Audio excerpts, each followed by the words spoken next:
Hello, this is Dr. Arun Panda, facial plastic and hair restoration surgeon, Mumbai.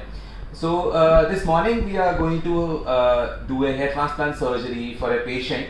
I'd like to explain about this. This patient had got his hair transplant done a year back. Wanted to explain you how hair transplants can actually go wrong. So come along and we are going to show you. So he is a young patient. He's about 35. Now a hair transplant was done about a year back for almost a grade 5 alopecia. Now what I was trying to explain you here is basically when we're talking about a grade 5 alopecia, that is like the hair density has reduced drastically over a area right from the hairline to almost near the crown area.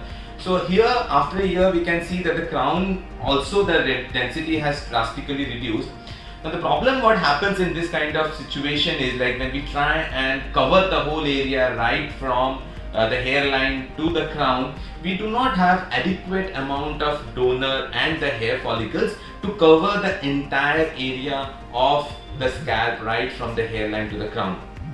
Now the problem what happens here is when we try and do this, and this kind of density is what we achieve even after 1 year. So this is not a great situation to talk about, and this is not a great situation to look when the density is drastically reduced after even 2 sessions of hair transplant.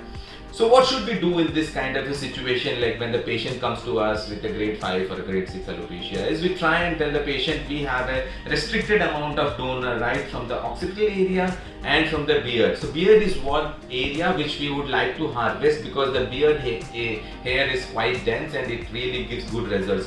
So in this situation wherein we have this patient wherein like the density is totally reduced and the patient was actually asking for a micropigmentation, which is again not a great idea to do in this kind of a situation, in this condition, because it is not going to look very natural. So what we decided is to basically go for one more session including the occipital area, the permanent donor zone, and the beard, which was actually not touched. We will be focusing more on the beard area.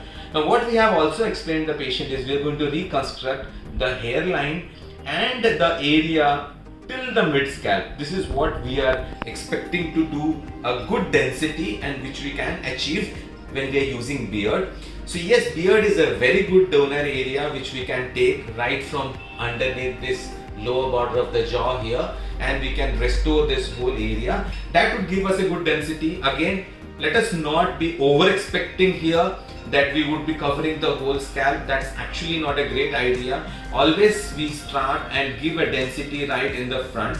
That gives a good look when the patient is looking or somebody is looking at the patient from the front. So here we are going to take a few grafts from the permanent donor zone from the back, because 2 sessions has already been done. We really don't know how much of a graft we can actually harvest from the back, but our main focus today would be the beard area. Beard area is thick and we can do a good graft. We can harvest a good number of graft from there, and we will try and cover at least 3 to 4 fingers right. Now another thing what happens here is try not to get the hairline lower. We will try and keep the hairline to the level which is already there here, because every time we are moving forward with the hairline we are losing a lot of graft. So rather than getting the hairline aggressively downwards, what we will try and do here is basically give a good density in the area which will actually look nice.